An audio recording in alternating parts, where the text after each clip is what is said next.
Hey y'all, Dr. Kramer over at Hope Upper Cervical Spine Center. We're here today to be talking about health. Health being a complete state of well-being, not merely the absence of disease or infirmaries. Listen, today I was driving into work and I was listening to a podcast, and oftentimes, depending upon the nature of the podcast, I will encounter a topic or a subject matter that needs further, digestion, or lack of a better term, a further divulsion to my office, to my people, to my patients, to you who are tuning into the show, in a way to help us better understand the path on the pursuit of achieving health. And in this, a statement was made by the person that was talking or that was being interviewed, and that statement was very, very straightforward. It said, if you don't give maintenance to the system, it will collapse at an accelerated rate. And this is super, super fascinating to discuss, especially as it relates to our health. You see, many times, or actually I would tell you 100% of the time, most people come into my practice at that lack of maintenance to accelerated rate of destruction of the human experience. See, 10 out of 10 of us are all going to die. However, how fast we die is going to be mitigated by certain variables, right? And a lot of those variables are simple things that we can do that are considered maintenance. However, many of us don't really put that into perspective until we're probably 70s, 80s, and we're like, man, what can I do right now to eke out another year? What can I do to eke out another 2 years, right? What am I gonna do? Like, we do that with our finances, right? I think it's really common for most people to have an advisor to say, hey, how much money am I gonna make when I retire? How much will I have until I die, right? How much will I leave my kids, right? Those are certain things. But with our health, we very rarely do that. And if we do that, we run away from it, right? And it's that once you go to a chiropractor, you always have to keep going, right? How long do I have to maintain this? Well, how long do you want to be healthy? It's a fair question, right? Or to your nutrition. How long do I have to eat like this? Well, how long do you want to live? Right? I mean, it's very simple. I mean, most of us could go to McDonald's. You can go down the street and grab yourself a, standard American diet, which is sad, full of toxic chemical crap.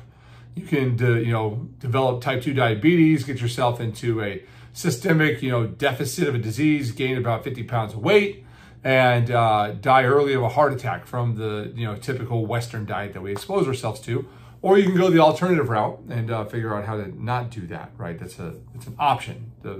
It's just a use of discipline, right? Maintaining it. So there's this really fascinating construct that I think about with health, because health is maintenance. There is no arrival point, right? You may see the fruit of the labor in an Olympic athlete running a 100-meter sprint. However, you don't see the labor that led to that event, right? It's absolutely impossible for Usain Bolt to maintain the shape that he had to be in and the conditions that he had to have exactly right and fine-tuned to run the record that he ran in the 100 and 200 meter in the Beijing Olympics, right? Like, that is an impossible feat. He may be close to that, right, by a couple tenths of a second or by a full second off of that at a daily basis if he's just training. But to maintain the ability to all outperform a world record is naturally impossible, right? But you can work at maintaining levels that keep you close to that. And so what I think about with your health when you think about maintenance, things that I want to think about are time, money, and effort. All three of them are going to be something that you have to do, right? That's like earlier this week, I talked to you about mobility and how you have to spend time in a mobility regime so that your body doesn't fall apart. Many of you want to say, I have a musculoskeletal problem, doc, my low back hurts, my mid back hurts, my neck hurts. Okay, well, what are you doing for mobilization? Well, I don't do anything. I lay on the couch all day. Okay, well, I'm sorry. This adjustment's going to do nothing for you, right? Like, truthfully, you do need to do something with your health. You need to be active, right? And so it's fascinating to me because nothing is permanent in the human experience whatsoever, right? This idea of maintaining the human system is super important to avoid the acceleration of death. And so what I want to bring up to you today is this idea of what can you do from a maintenance side of things to help you get well and stay well. And oftentimes they are the most simple things. And because they are simple, you avoid them.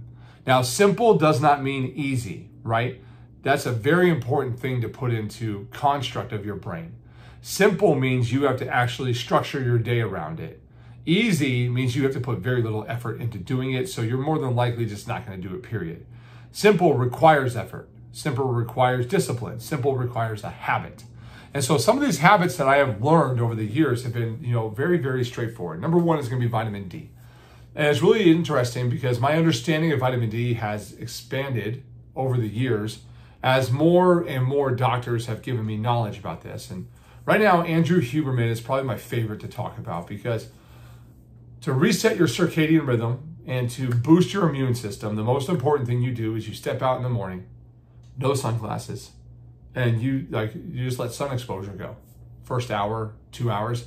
Many of you all can't do this during the week because you're driving a car, but if you're driving your car, don't wear sunglasses, right? Open the window. Get yourself some time outside, because what this does is it upregulates your ability to make melanin, which is the defense mechanism of the skin.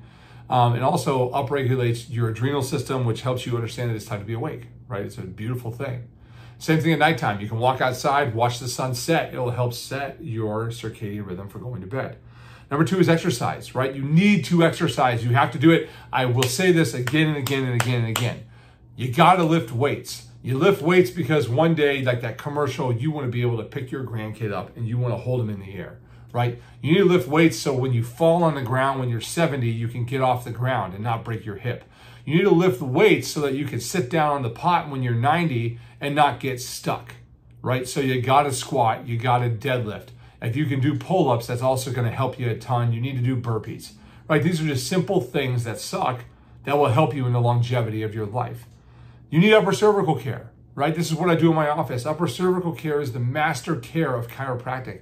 It is responsible for allowing for optimal autonomic integration.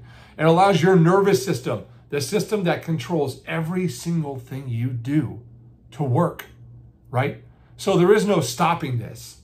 There's maintaining it, right? Like checking in every couple of months, making sure you're doing well. If something happens where you, God forbid, fall or get in a wreck, or you have a stressful event take place, you may need some more care, right? But for the most part, once we get you stable, we can keep you stable for a long period of time. That's not a hard thing to do. That's an easy investment, right? It's not too bad. You need to sleep.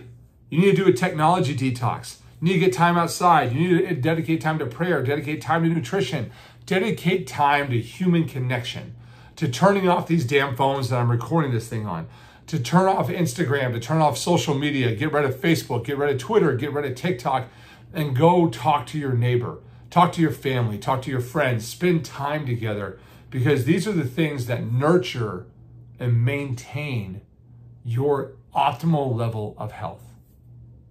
So just take this away today for me. If you don't give maintenance to the human system, it will collapse. And depending upon how little maintenance you give it, you will quickly accelerate how fast you die. And nobody in their 70s and 80s say, I'm ready to go. Everyone I have ever met says, I wish I had more kids. I wish I spent more time with my kids. I wish I spent more time with my spouse. I wish I actually dedicated time to my body, because right now, as I'm dying of cancer, or Parkinson's, or Alzheimer's, or cardiovascular disease, or stroke, or heart attacks, you will recognize that all of those things are a product of your lifestyle decisions. And it is up to you to make the change so that you can maintain optimal health. If you refuse to perform maintenance, you will accelerate how fast you die.